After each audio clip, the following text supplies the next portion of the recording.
আপনারা জানেন যারা চাকরিহারা আন্দোলনকারীরা আছেন তারা গত 10 দিন ধরে রোটেশন ভিত্তিতে পালা করে বিকাশ ভবনের সামনে শান্তিপূর্ণ অবস্থান করছিলেন এবং এই শান্তিপূর্ণ অবস্থান গত 10 দিন ধরে চলছিল আপনারা জানেন এবং সেখানে পুলিশের প্রশাসনের পূর্ণ সহযোগিতা ছিল। কোনো ধরনের হস্তক্ষেপ আমরা করিনি, তারা শান্তিপূর্ণভাবে চালিয়ে যাচ্ছিলেন তাদের আন্দোলন এবং অবস্থান। গতকাল এই অবস্থানটা একটু অন্যরকম চেহারা নেয়।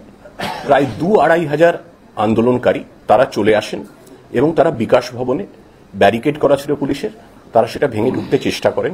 পুলিশ সংযত থেকে বারবার তাদের অনুরোধ করে যে শান্তিপূর্ণভাবে কর্মসূচি চালিয়ে যেতে, কিন্তু তারা সেটা কর্ণপাত করেন না এবং আপনারা দেখেছেন বলপূর্বক জোর করে গেট ভেঙে তারা বিকাশ ভবন চত্বরে তারা ঢুকে পড়ে সেখানে অবস্থান শুরু করেন এবং পুলিশ বাধা দেওয়ার চেষ্টা করেছিল, কিন্তু পুলিশকে ধাক্কাধাক্কি করে ব্যারিকেড ভেঙে গেট ভেঙে তারা মূল চত্বরে ঢুকে পড়ে অবস্থান বিক্ষোভ শুরু করেন এবং দাবি করতে শুরু করেন যেখান থেকে তারা কাউকে বেরোতে দেবেন না। এই গোটা পর্ব যখন চলছিল তখন কোনো সংবাদ মাধ্যমে আমরা দেখেছি বলা হচ্ছে অসহায় পুলিশ, দর্শক পুলিশ এবং গেট ভাঙা হচ্ছে, ভেতরে লোকে বসে যাচ্ছে, পুলিশ কিছু করছে না। পুলিশ সচেতনভাবে কিছু করেনি, কারণ আন্দোলনকারীরা তারা চাকরি হারিয়েছেন, তাদের আবেগের প্রতি পূর্ণ সহানুভূতি পূর্ণ সম্মান পুলিশ দেখিয়েছে। পুলিশ ধৈর্য ধরেছে, পুলিশ সংযত থেকেছে। বলপ্রয়োগ যদি পুলিশ করতে চাইতো তাহলে সেই সময়ই করে দেয়া যেত যখন গেটটা ভাঙা হচ্ছে, তা করা হয়নি। তারা ঢুকেছেন, অবস্থান করেছেন, তারপরও পুলিশ 7 ঘন্টা ধরে তাদেরকে বুঝিয়েছে। যখন সন্ধে হয়ে আসে 5:30-6টার সময় যখন অফিস শেষ হয়ে যায়, ওই বিকাশ ভবন চত্বরে 55টি সরকারি অফিস আছে, নানা গুরুত্বপূর্ণ দফতর আছে, সেখানে প্রায় 500-600 কর্মী তারা ওখানে কাজ করেন। তারা সন্ধ্যের পর বেরোতে চান এবং যারা আন্দোলনকারী যারা ভেতরে বসেছিলেন তারা একই অবস্থানে তারা অনড় থাকেন, আমরা কাউকে বেরোতে দেব না। তারপরেও পুলিশ কিছুই করেনি। 1.5 ঘন্টা 2 ঘন্টা ধরে বারবার তার অজস্র ভিডিও ফুটেজ আছে, সেগুলো কোনো সংবাদ মাধ্যমে দেখানো হচ্ছে, কোনো সংবাদ মাধ্যমে দেখানো হচ্ছে না। কেন দেখানো হচ্ছে না আমরা জানি না, এটা ইচ্ছাকৃত বা অনিচ্ছাকৃত আমি জানি না। পুলিশ বারবার মাইকিং করেছে, সেই সমস্ত ভিডিও ফুটেজ ক্লিপ আমরা আপনাদের শেয়ার করে দেব। তারপরেও তারা অনড় থাকেন না, আমরা বেরোতে দেব না। ভেতরে যারা অবরুদ্ধ ছিলেন তাদের থেকে প্যানিক কল আসতে থাকে। অনেকে অসুস্থ ছিলেন, বয়স্ক মানুষ ছিলেন, মহিলা ছিলেন, তারা বলতে থাকেন যে আমাদের বেরোতে দিন। একজন সন্তান সম্ভব বা মহিলা ছিলেন, অসুস্থ বোধ করছিলেন, তিনি বাড়ি যেতে চাইছিলেন। এক তরুণী, তার মায়ের শারীরিক অবস্থা অত্যন্ত গুরুতর, তিনি বলেছিলেন ওষুধ দিতে দেরি হয়ে যাচ্ছে, আমাকে বেরোনোর ব্যবস্থা করে দিন। আমরা চেষ্টা করেছিলাম বারবার, যতবার চেষ্টা করেছি আমরা ততবার প্রতিরোধ এবং উচ্ছৃঙ্খল বাধা এসেছে এবং বারবার আটকে দেওয়া হয়েছে, না কাউকে বেরোতে দেওয়া হবে না। এটা তো চলতে পারে না।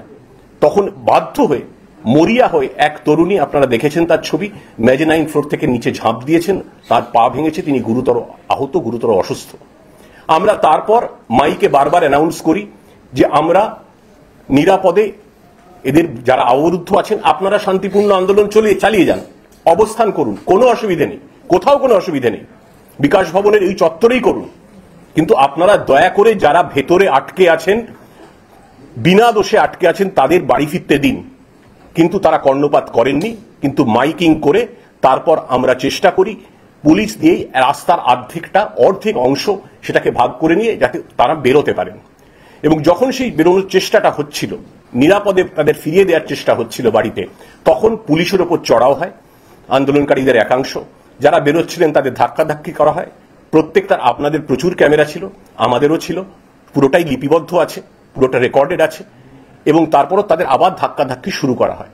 এই ধাক্কাধাক্কি সামলাতে আমাদের তখন একটাই প্রশ্ন ছিল, গণতান্ত্রিক পদ্ধতিতে শান্তিপূর্ণ আন্দোলন হলে কোথাও কোনো অসুবিধে নেই, গত 10 দিনেও ছিল না, সেই অধিকার সকলের আছে। কিন্তু সেই অধিকার প্রয়োগ করতে গিয়ে যদি সরকারি অফিসের গেট ভেঙে ফেলা হয়, সরকারি সম্পত্তি ভাঙচুর করা হয়, 7 ঘন্টা ধরে, আই রিপিট 7 ঘন্টা ধরে পুলিশের হাজার অনুনয় বিনয়ে কর্ণপাত না করে অবস্থান চালিয়ে যাওয়া হয় এবং মানুষকে বিনা দোষে 500-600 মানুষকে, অসুস্থ মানুষকে বাড়ি ফিরবেন তারা, তাহলে যদি আটকে রাখা হয় এভাবে, তাহলে সেই আন্দোলন গণতান্ত্রিকও থাকে না, শান্তিপূর্ণও থাকে না। প্রতিবাদ করার অধিকার যদি আন্দোলনকারীদের থেকে থাকে, সারাদিন কাজ করার পরে নিরাপদে বাড়ি ফিরে পরিবারের কাছে ফিরে যাওয়ার অধিকারও তাদের ছিল। সেই অধিকারটুকু আমরা সুনিশ্চিত করতে গিয়েছিলাম। বলপ্রয়োগ করার কোনো ধরনের উদ্দেশ্য আমাদের ছিল না। করার উদ্দেশ্য থাকলে সেটা গেট ভাঙার সময় করে দেয়া হতো, করা হয়নি। কিন্তু যখন তাদের বের করার চেষ্টা করা হলো, তখন পুলিশের ওপর ইট বোতল এলো এবং যারা বেরোচ্ছেন তাদের শারীরিক প্রাণ সংশয়ের ঝুঁকি থাকতো। আমরা নিরাপদে তাদের বার করেছি এবং এই বার করার প্রক্রিয়ায় যেটুকু বলপ্রয়োগ করতে হয়েছে সেটুকু হয়েছে এবং সেটা স্বীকার করতে আমাদের কোনো দ্বিধা নেই। আমাদের এটা প্রায়োরিটি ছিল, আন্দোলন ওরা চালিয়ে যান, শান্তিপূর্ণ থাকুন। কিন্তু শান্তিপূর্ণ আন্দোলনের নামে আমি 500-600 লোককে সারা রাত অবরুদ্ধ করতে পারি না। This is not the way to protest, absolutely unacceptable. আর লাঠিচার্জের ব্যাপারে কোন চ্যানেলে আমরা দেখছিলাম, স্বঘোষিত প্রাক্তন পুলিশ কর্তা তো অনেকে আছেন, তাদের খুব সম্মান করি, আমরা খুব সম্মান জানিয়েই বলছি।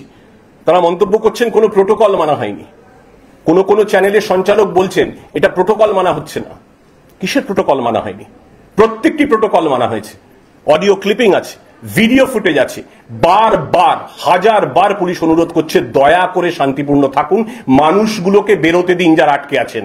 কেউ অসুস্থ, কারুর বাড়িতে বয়স্ক মা বাবা আছেন, তাদের বেরোতে দেব না, হিংসা চালাবো, গেট ভাঙা আমরা তবু কিছু বলিনি। অবস্থান করছেন সরকারি সম্পদ, তখনই বলা হয়নি। ধৈর্য এবং সংযমের চূড়ান্ত পরীক্ষা দিয়েছে পুলিশ। পুলিশ অসহায় ছিল না, পুলিশ সংযত ছিল, পুলিশ ধৈর্যশীল ছিল। কিন্তু যদি মানুষকে ঘরে ফিরতে না দেয়া হয়, তখন তাদের যাতে নিরাপদে, সেটাও পুলিশের দায়িত্বের মধ্যে পড়ে। তারা আমাদের ফোন করছিলেন বাড়ি কখন যাব, মা অসুস্থ, ছেলে অসুস্থ, শরীর খারাপ লাগছে, ওষুধ নেই, খাবার নেই। তখন যেটা প্রয়োজনীয় পদক্ষেপ বলে আমরা মনে করেছি, সেই পদক্ষেপ আমরা নিয়েছি। 19 জন আমাদের পুলিশ কর্মী আহত হয়েছেন এবং যাদের এই উস্কানিতে আন্দোলনকারীদের একাংশ যারা আমরা চিহ্নিত করছি সিসিটিভি ফুটেজ দেখে, যারা এই বিশৃঙ্খলায় অগ্রণী ভূমিকা নিয়েছেন এবং ভাঙচুর করেছেন, উস্কানি দিয়েছেন, পুলিশকে মেরেছেন, সেই ফুটেজও আমাদের কাছে আছে। তাদের বিরুদ্ধে আমরা প্রয়োজনীয় আইনি পদক্ষেপ নিশ্চয়ই নেব।